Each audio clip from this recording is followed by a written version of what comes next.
Vou pedir para você abrir a sua Bíblia lá na primeira carta de Paulo aos Tessalonicenses.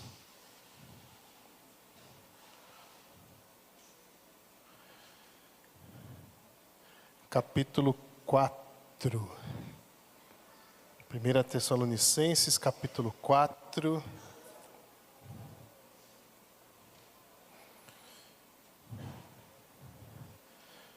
Vamos ler agora apenas o primeiro versículo. Vamos ler juntos? Está aí projetado. Depois você mantém a sua Bíblia aberta, por favor. Vamos ler. Quanto ao mais, irmãos, vocês aprenderam de nós como devem viver e agradar a Deus. E de fato estão vivendo assim. Agora, pedimos e os encorajamos no Senhor Jesus, que continuem crescendo nisso cada vez mais.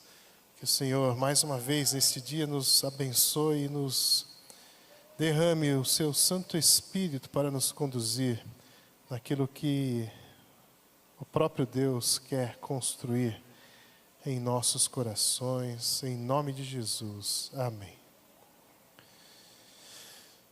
Quero falar sobre a vontade de Deus, como conhecer e fazer a vontade de Deus. Acho que é algo que estimula o coração de alguém que ama a Deus. Quando nós amamos alguém, nós queremos agradar a essa pessoa.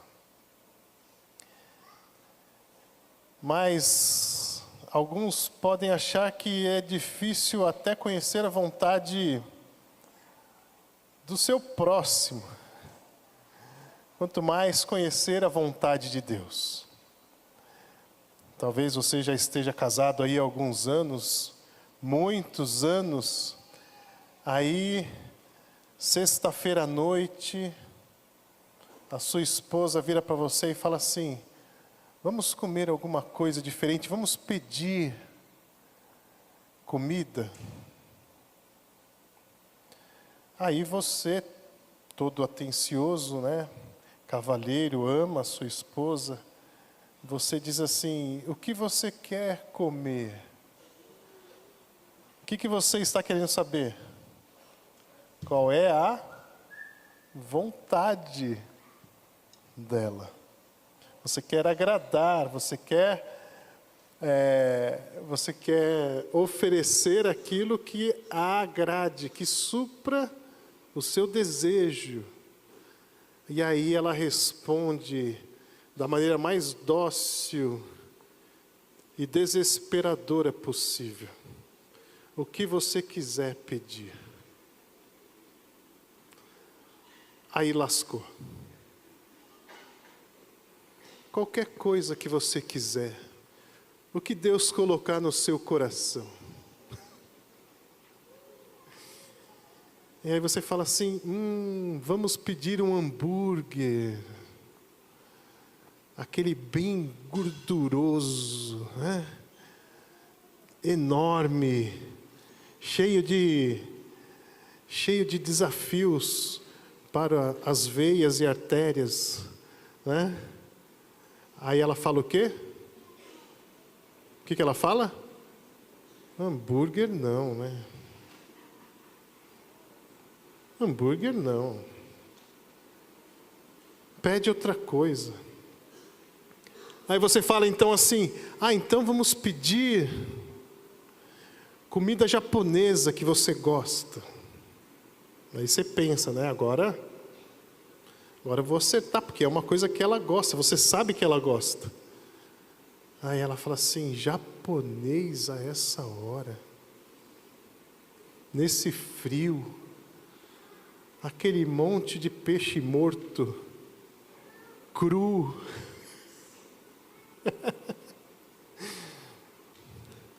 E aí você, em desespero, fala: tá bom, pode deixar, e faz o pedido. E erra grosseiramente. Vai ouvir a noite inteira pelo pedido que você fez Por quê? Porque por mais que nós conheçamos a pessoa, nós precisamos que ela diga qual é a sua vontade. É ou não é? Ou a pessoa fala, ou a pessoa escreve. Mulheres, ajudem-nos, por favor, os maridos. Hoje me deu uma vontade de comer pepino com sal. Pronto, resolveu. Onde a gente vai achar pepino, a gente não sabe, mas a gente sabe qual é a sua vontade. Mas se ela não estiver expressa, ou se não estiver escrita, fica difícil. E nós aprendemos a conhecer a vontade de Deus através do seu testamento. O que é um testamento? Por que você acha que a Bíblia é dividida em Antigo e Novo Testamento? Porque o testamento é o documento que guarda, que preserva a sua vontade. O testamento é algo que preserva a vontade de Deus. Está escrito. O que Deus espera de nós está escrito na sua palavra, no seu testamento, nos seus testamentos. O testamento, ele é feito para isso. Vou contar uma história para vocês real. Depois você procura aí na internet, se você não acreditar em mim. Um português muito rico, chamado, anota aí para você procurar depois, se você não acreditar em mim. Luiz Carlos de Noronha Cabral da Câmara. Muito rico.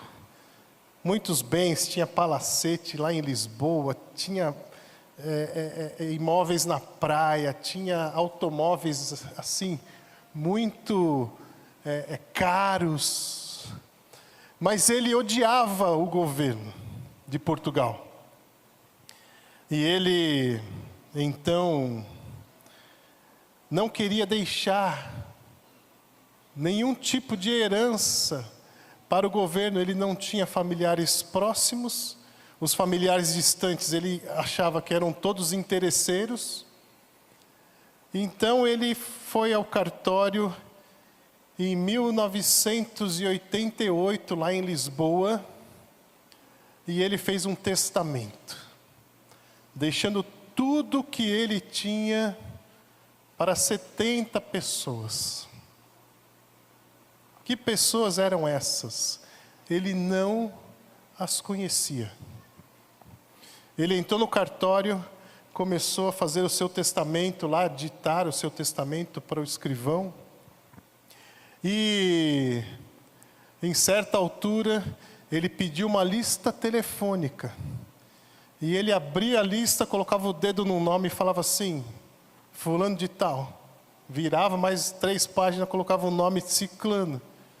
Virava mais algumas páginas, e assim ele foi separando 70 nomes na lista telefônica sobre quem iria receber a sua herança. Era a sua vontade registrada ali naquele testamento.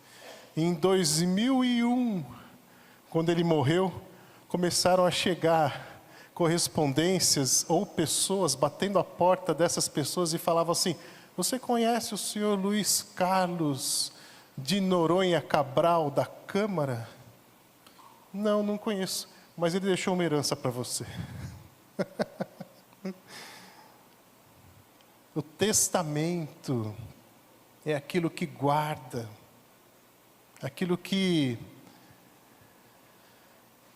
expressa, aquilo que registra a nossa vontade. E Deus deixou a sua vontade registrada no Antigo e no Novo Testamento. Então, eu quero começar usando um exemplo bíblico de uma pessoa que queria conhecer a vontade de Deus.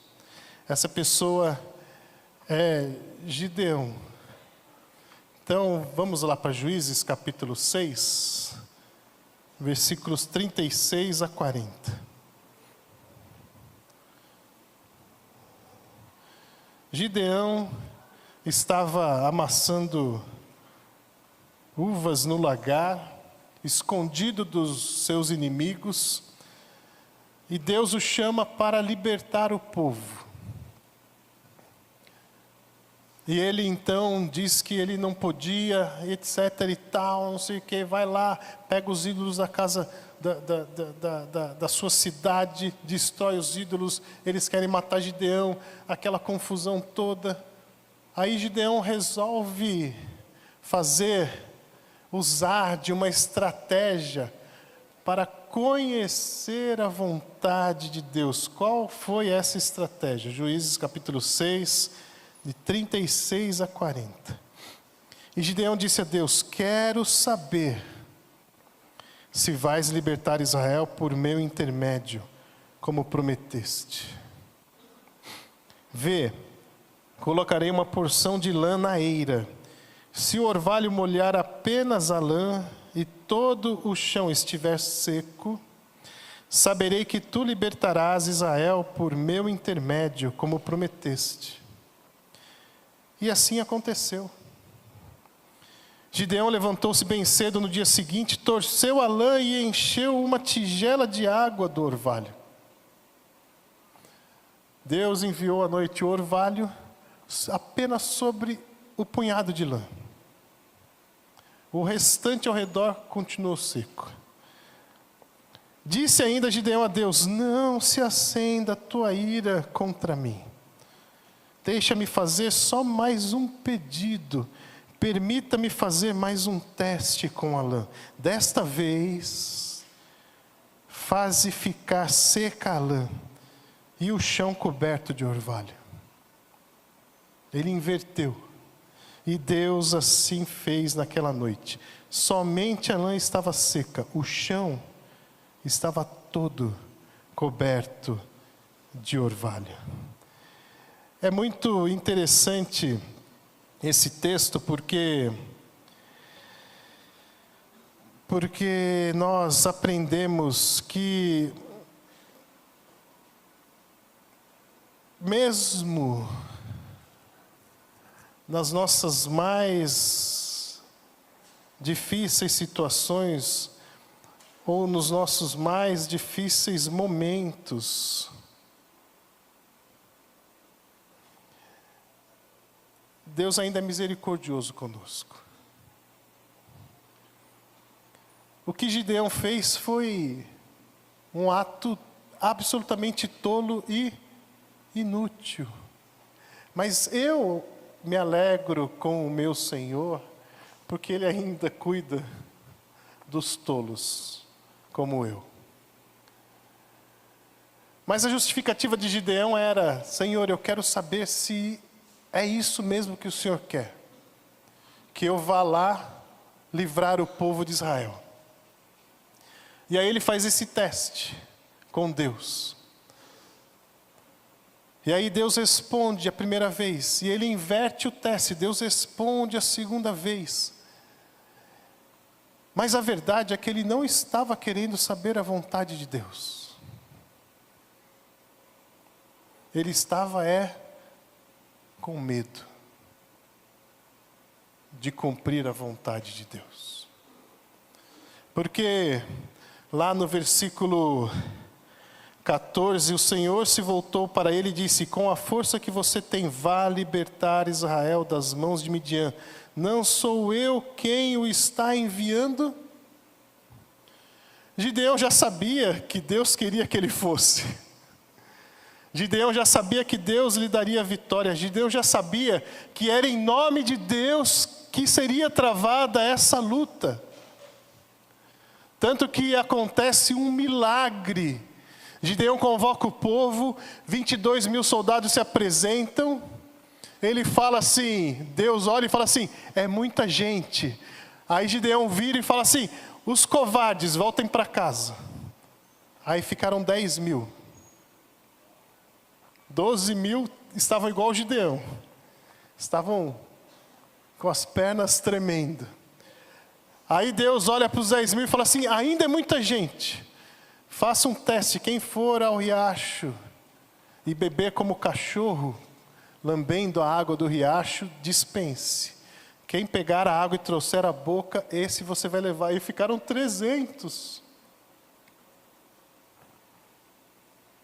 E de 22.000, Gideão foi à guerra com 300 e não precisou fazer nada. Deus fez tudo.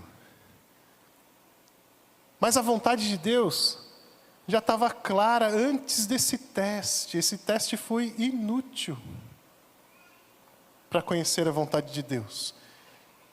Ele serviu apenas para Gideão não ter mais desculpas para fugir da ordem de Deus.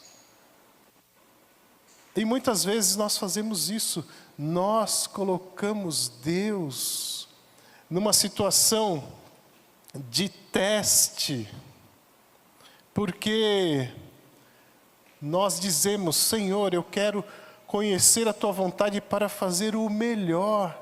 Mas Deus olha do céu e fala assim, mas eu já disse qual é a minha vontade. Eu disse ontem lá em casa que eu ia pregar sobre isso, sobre como conhecer a vontade de Deus, e meu genro, que não está aqui, ele está lá na Igreja Batista da Fé, ele falou assim, não é só orar? Eu falei, não.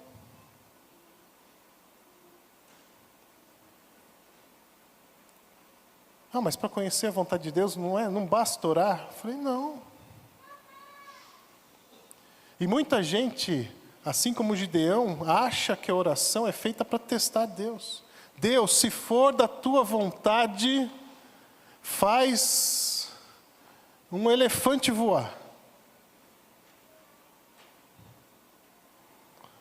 Você acha que eu estou brincando?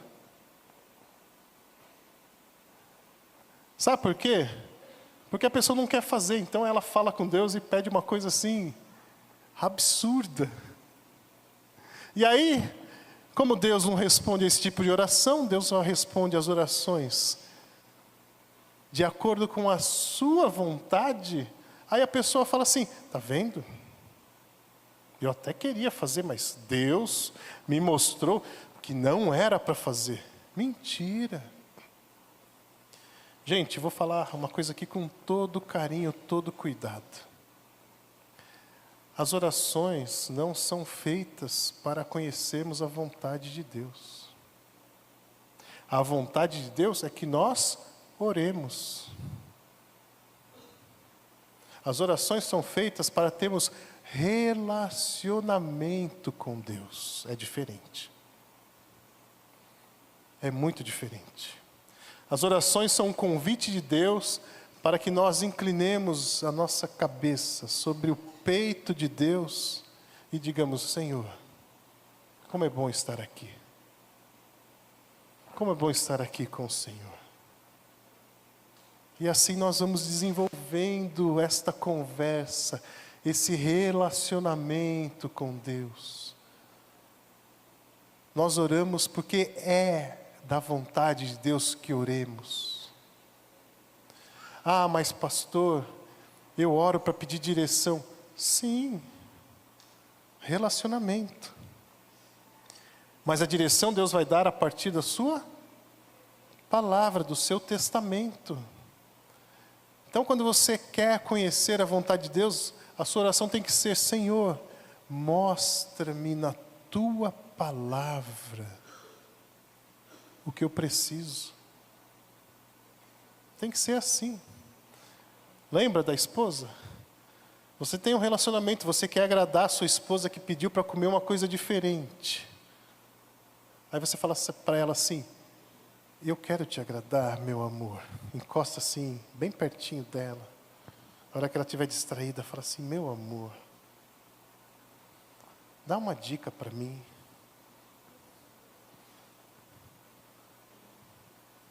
Aí, ela vai, dá uma enrolada, aí ela pega na geladeira o ímã da pizzaria e coloca assim do seu lado. Você fala, tá vendo? Escreveu, mostrou, revelou a vontade. É isso que a Bíblia faz. A oração não revela a vontade de Deus. O que revela a vontade de Deus é a sua própria revelação, a Escritura, o que está escrito. Então, nós não devemos buscar a vontade de Deus, primeiro, buscando sinais peculiares. Nunca mais houve na história um outro episódio de Deus molhando a lã e deixando o redor seco, e depois molhando o redor e deixando a lã seca. Aquilo foi uma experiência única que Gideão vivenciou com Deus, por misericórdia de Deus. Mas não adianta falar assim, Deus, eu queria que o Senhor fizesse uma coisa assim, que nem eu falei, um elefante voar. Nós uma vez lemos um livro, eu e minha esposa, ela leu primeiro, depois eu li, que diz assim, para quem quer fazer a sua vontade, qualquer sinal é de Deus. Qualquer sinal é de Deus. Agora, quem não quer fazer a vontade de Deus, Deus pode mandar todos os sinais do mundo. E ela fala assim, não, isso não é de Deus. Porque ela quer fazer o que ela quer. Então, não buscar a vontade de Deus não é pedir sinais prodigiosos, peculiares. Você não precisa disso, porque, presta atenção no que eu vou falar agora, porque se Deus quiser fazer a vontade dele na sua vida, Ele vai fazer mesmo que você nem saiba disso. Se Deus quiser cumprir a vontade dele na sua vida, você vai fazer isso, queira ou não queira. Lembram-se de Jonas? O que Deus falou para Jonas? Vá a Nínive e prega. O que Jonas fez? Foi para o outro lado. E o que aconteceu? No final, a vontade de Deus se cumpriu. Ele foi lá e pregou. Então não se preocupe com isso. Não se preocupe com ficar buscando sinais. A gente não precisa disso. A gente não precisa disso. Isso é fé. A fé é a prova das coisas que não vemos. Isso é fé. A gente não precisa ver. A gente não precisa ver. Deus me mostra. Não. A gente caminha com fé. Segunda coisa que nós não devemos fazer para buscar conhecer a vontade de Deus. Ignorar a vontade clara de Deus registrada na Bíblia para buscar vontades específicas, particulares. A Bíblia diz isso, está lá escrito, mas eu quero saber, Senhor, o que o Senhor tem para mim. Porque eu sou o alecrim dourado do céu. Então eu preciso que todos saibam que eu tenho um relacionamento assim tão íntimo com o Senhor, que o Senhor tem uma vontade só para mim. Gente, isso não funciona. Isso não funciona. E a terceira coisa é que também não dá para abrir mão da vontade de Deus e viver, já que é tão difícil assim. Mentira, mas é tão difícil assim conhecer a vontade de Deus, então eu vou viver pela graça. Não vou seguir a lei de Deus porque Jesus Cristo já morreu por todos os meus pecados, então agora o que eu faço já está perdoado, eu não preciso saber a vontade de Deus, eu vou caminhar do meu jeito. Também não é resposta. Qual é a resposta? A resposta está no texto que nós vamos entrar agora. Em primeiro lugar,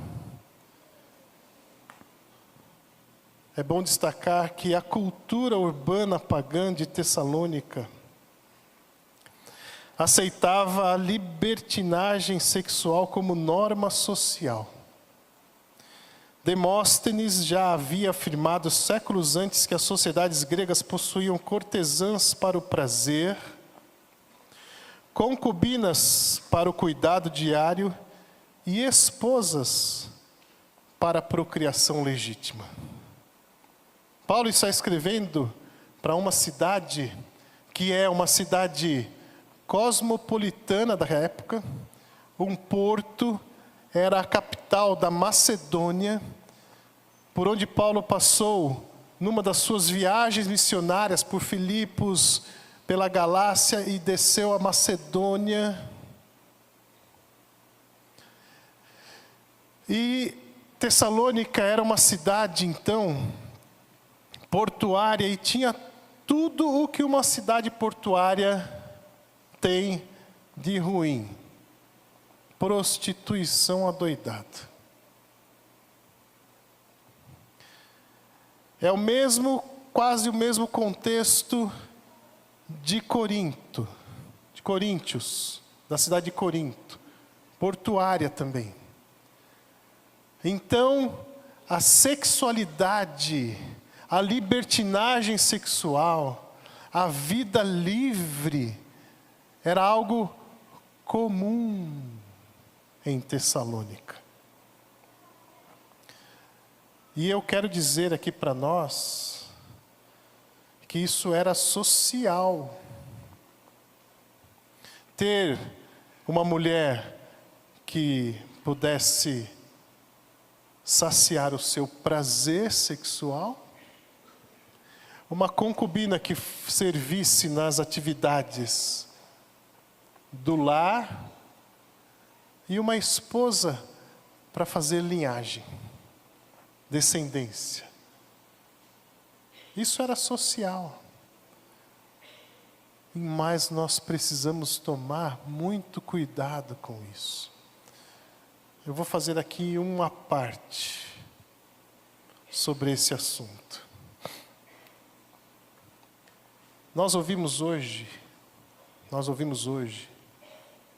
na nossa sociedade, que você não pode orientar o seu filho ou a sua filha na sua sexualidade. Você tem que deixar que ele ou ela, criança, escolha. Porque se você orientar o seu filho ou a sua filha na sexualidade, entre outras coisas, você está impondo um padrão social. Gente, em primeiro lugar, isso é marxismo puro. Oprimidos versus opressores. A sociedade não pode impor sobre a vida de ninguém, a família não pode impor sobre a vida de ninguém nenhuma orientação.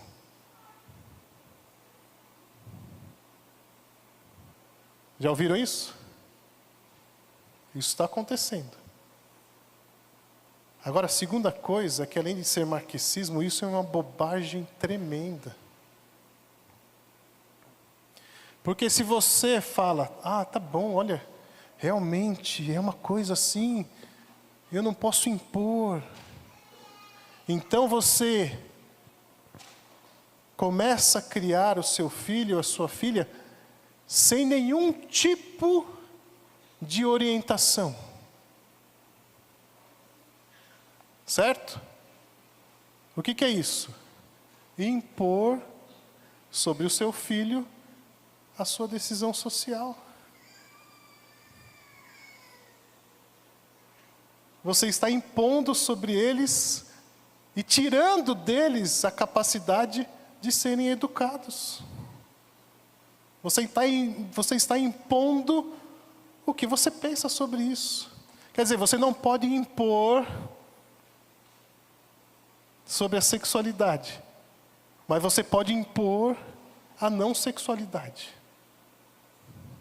E aí está tudo certo. Percebe como o raciocínio de hoje não se sustenta? Mas vamos voltar. Lá em Tessalônica, a libertinagem sexual, ela era vivida na comunidade. Ela era imposta para todos os que estavam ali em Tessalônica. Mas Paulo elogia a igreja de Tessalônica porque a igreja não se permitia chegar a esse nível baixo. Então Paulo elogia a igreja de Tessalônica, mas ele faz algumas advertências a partir do capítulo 4, que é o capítulo que nós estamos vendo nesta noite. Ele diz assim: quanto ao mais, então ele vai partir para a parte prática da sua carta. Quanto ao mais, ou seja, eu já falei, já construí toda a teologia, agora vamos falar de prática. Paulo se preocupa até o capítulo 3 com a ortodoxia, que é a doutrina correta, e do 4 em diante ele vai se preocupar com a ortopraxia, a prática correta.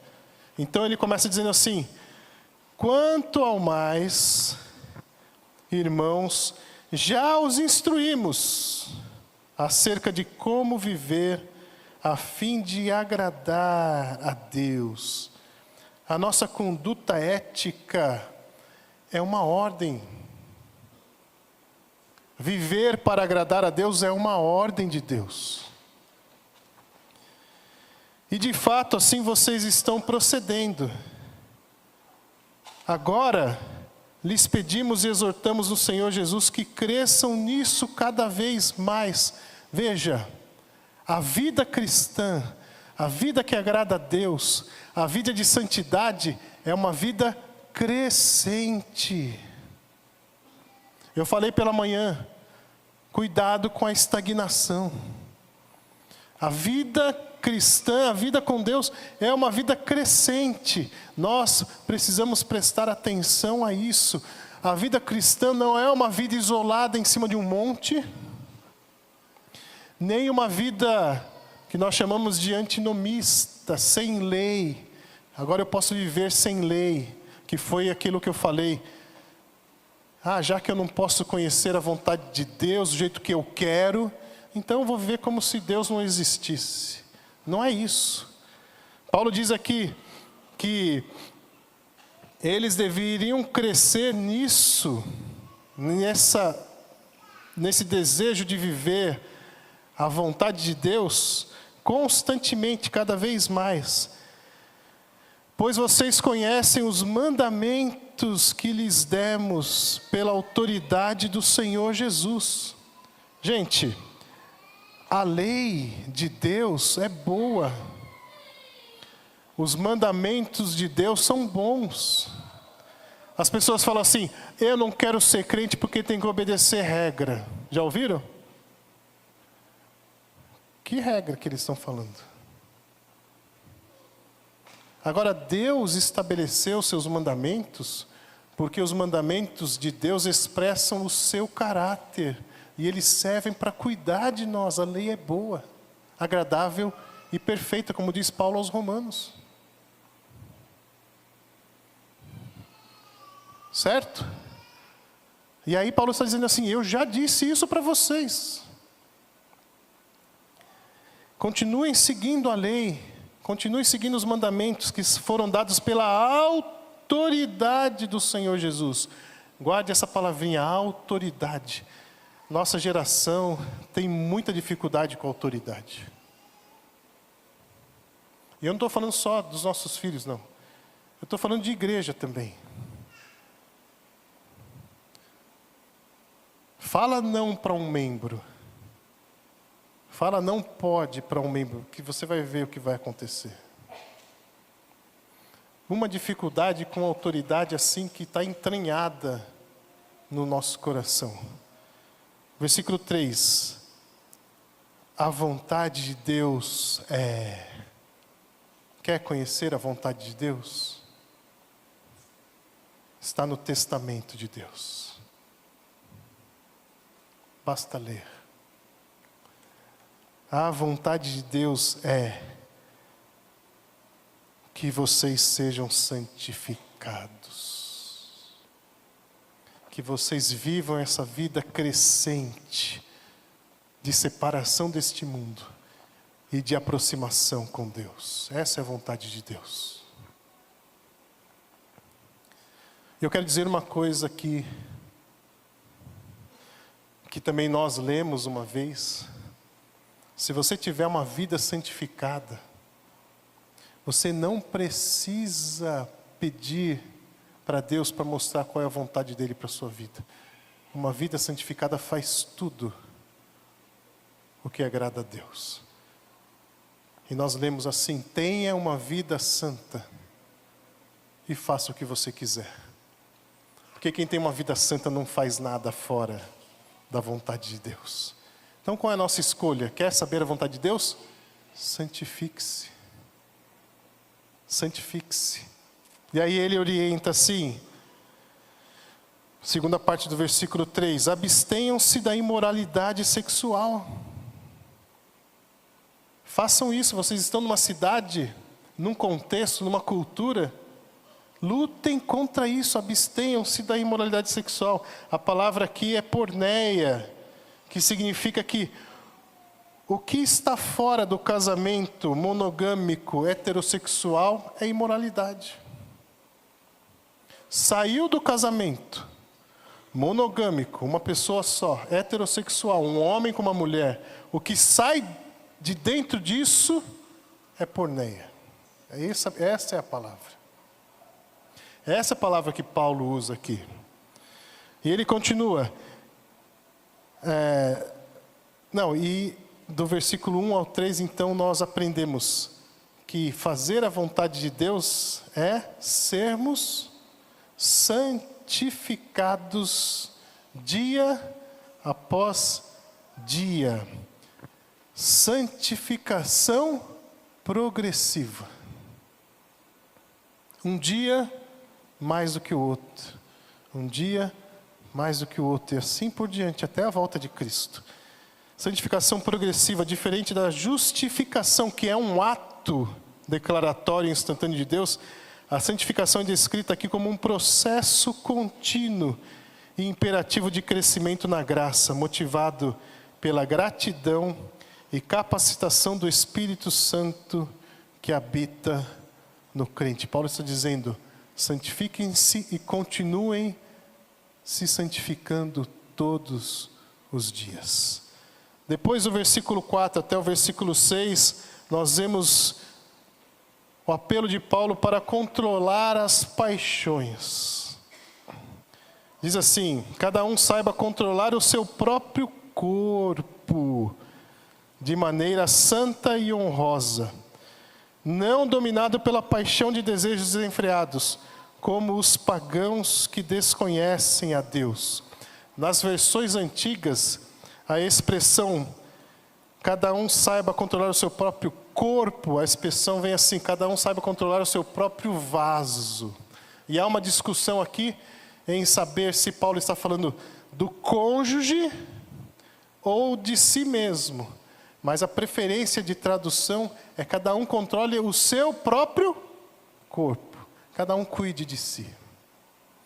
O que eu preguei de manhã? Aquele que está em pé, cuide para que não caia. E nós devemos controlar dos desejos passionais. A expressão aqui de paixões tem a ver com o pior que nós podemos pensar. Tem a ver com patos. E patos é uma palavra grega, mas se nós pudéssemos associá-la à palavra latina, patos, a palavra latina significa doença, patologia, doença. é uma extensão do sentido. São paixões doentias. São paixões que tentam tomar o controle da sua vida. Livrem-se disso, Paulo diz, versículo 6.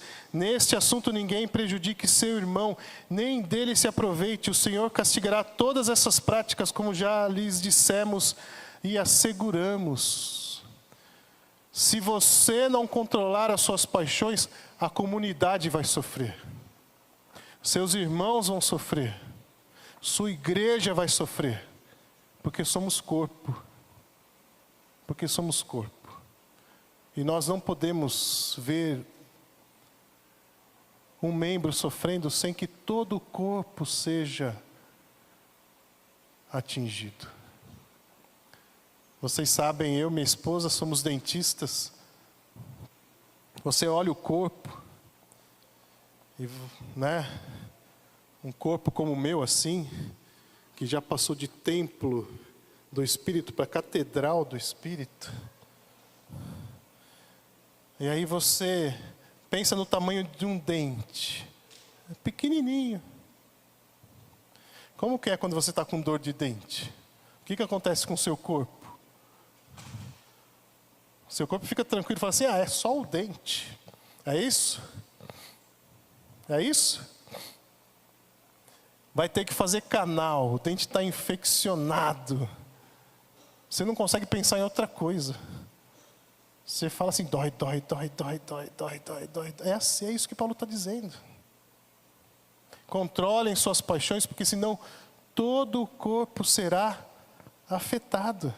É uma responsabilidade nossa. Aqui um comentário do Leon Morris, ele diz, o termo patos ou paixão enfatiza o lado passivo do desejo, a condição de ser dominado por impulsos inferiores em vez de controlá-los. Quem cede à paixão da concupiscência comporta-se como os gentios que não conhecem a Deus. A ignorância teológica deles resulta em cegueira moral. E por último, se Deus está falando tudo isso, o que nós devemos fazer? Responder à autoridade de Deus. Lembra que eu falei para você guardar essa palavrinha, autoridade? Versículo 7 e 8. Porque Deus não nos chamou para a impureza, mas para a santidade. A vontade de Deus é que nos santifiquemos. Portanto, aquele que rejeita estas coisas não está rejeitando o homem, mas a Deus que lhes dá o seu Espírito Santo. Paulo está dizendo aqui, não sou eu que estou falando isso. É Deus, é o próprio Deus quem está dando essa orientação. E Ele nos dá do seu Espírito para nos ajudar. Se Deus é autoridade na sua vida, isso é para você. E se você tiver dificuldade, peça ajuda ao Espírito Santo de Deus. Se você está vivendo uma luta especialmente nessas áreas que eu falei aqui, sexualidade, pornografia, porneia, imoralidade. Deus está dizendo o seguinte, a minha vontade é que você se santifique. E se você precisa de ajuda, peça para mim, que eu vou te ajudar. Ou Deus é autoridade na nossa vida, ou nós não vamos nunca fazer a sua vontade. Aqui um comentário do John Stott, ele diz assim, a nossa vocação para a santidade tem sua origem na autoridade de Deus. Rejeitar o padrão divino de pureza não é simplesmente rejeitar um código moral humano ou a opinião particular de um apóstolo. É uma rejeição direta, consciente e deliberada ao próprio Deus que nos chamou para si e nos concede o seu Espírito. Deus ou é autoridade na sua vida ou Ele não é ninguém. E aí eu falei pela manhã que ia usar esse mesmo quadro aqui. E falei pela manhã sobre... Já pensou se Jesus Cristo reclamasse de cada momento da sua vida?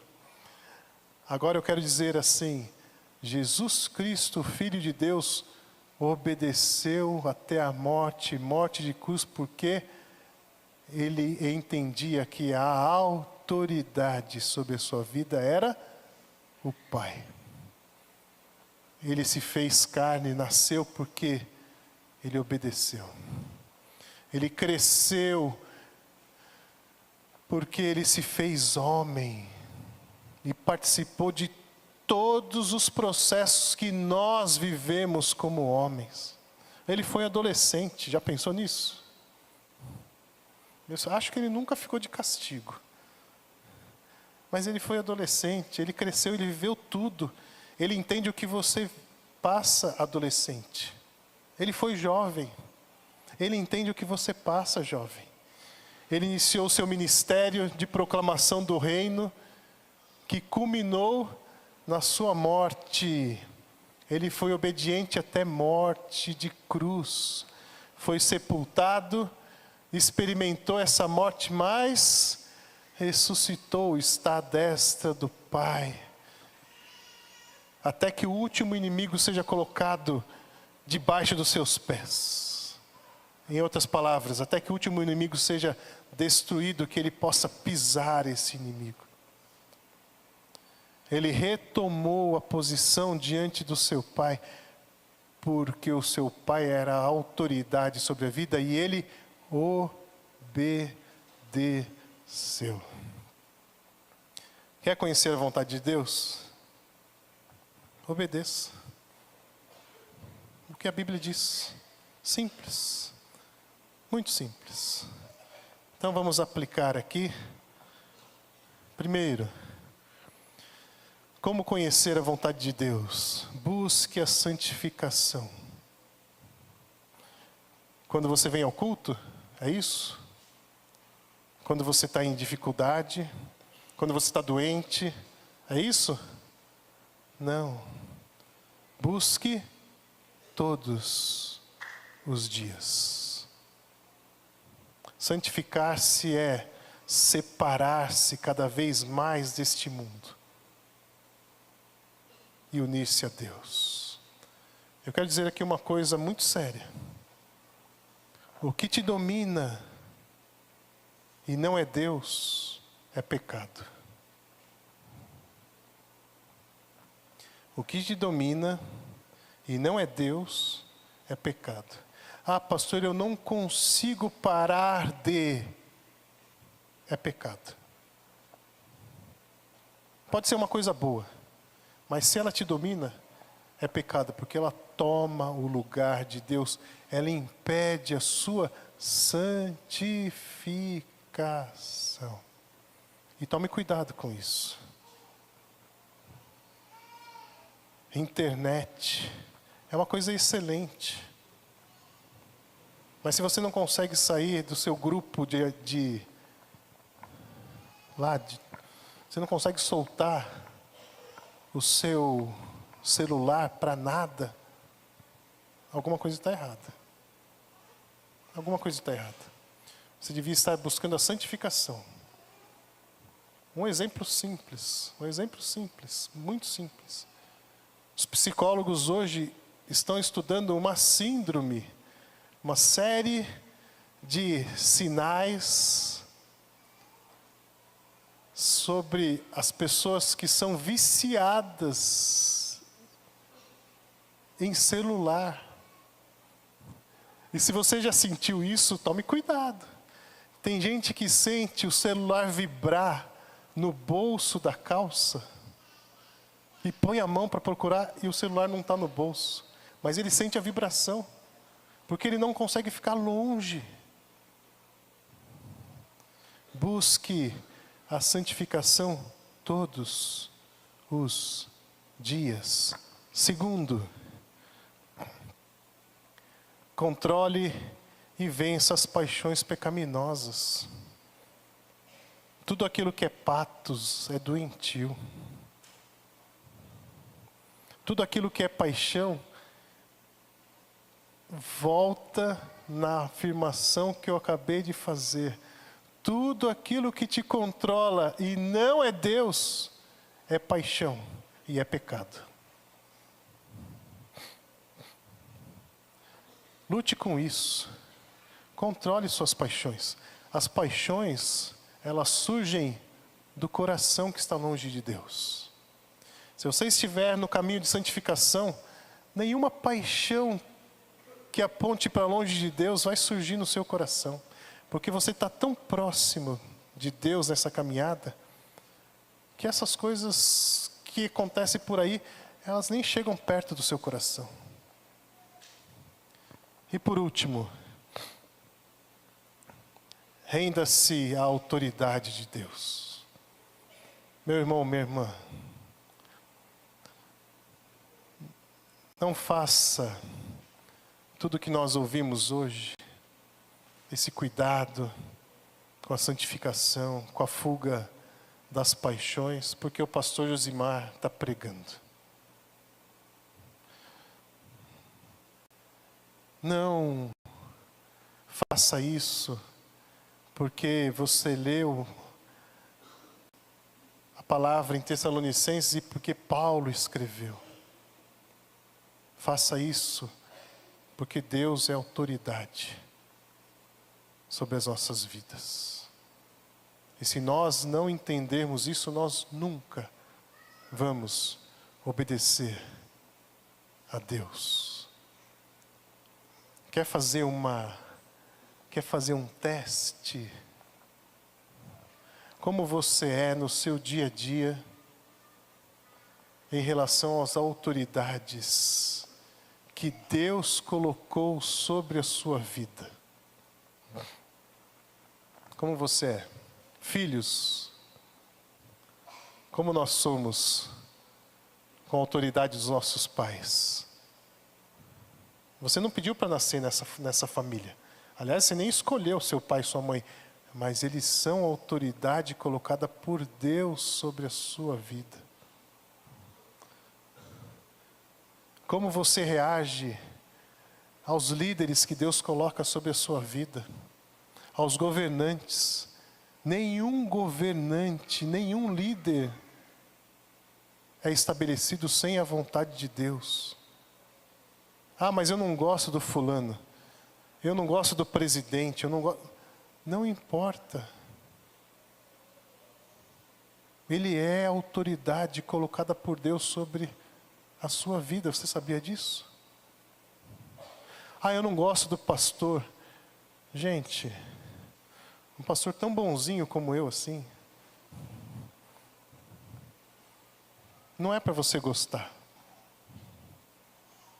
Não é para você gostar, desculpa. Eu não estou procurando o gosto nem a aprovação de ninguém. Mas Deus colocou pastores como autoridade sobre a sua vida. Como está a sua reação às autoridades que Deus coloca sobre a sua vida?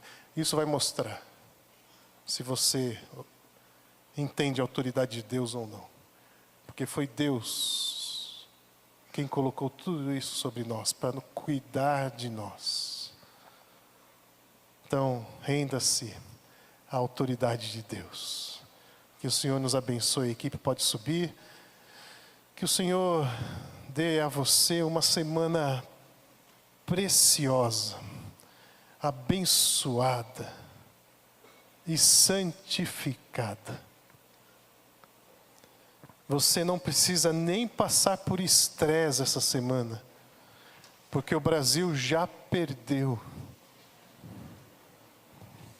Você pode assistir o jogo e falar assim: deixa pegar fogo. Então tenha uma semana bem tranquila, na paz do Senhor, buscando a santificação. Pai, que o Senhor esteja conosco e que essa palavra reverbere em nossos corações e por Tua autoridade reflita no nosso modo de viver, na nossa ortopraxia, para que o Senhor seja exaltado. Guarda o teu povo, ó Pai, nessa semana. Abraça-nos com todo carinho. E mostra-nos, ó Pai, sempre que fazer a tua vontade é sempre buscar algo bom, agradável e perfeito. Em nome de Jesus. Amém.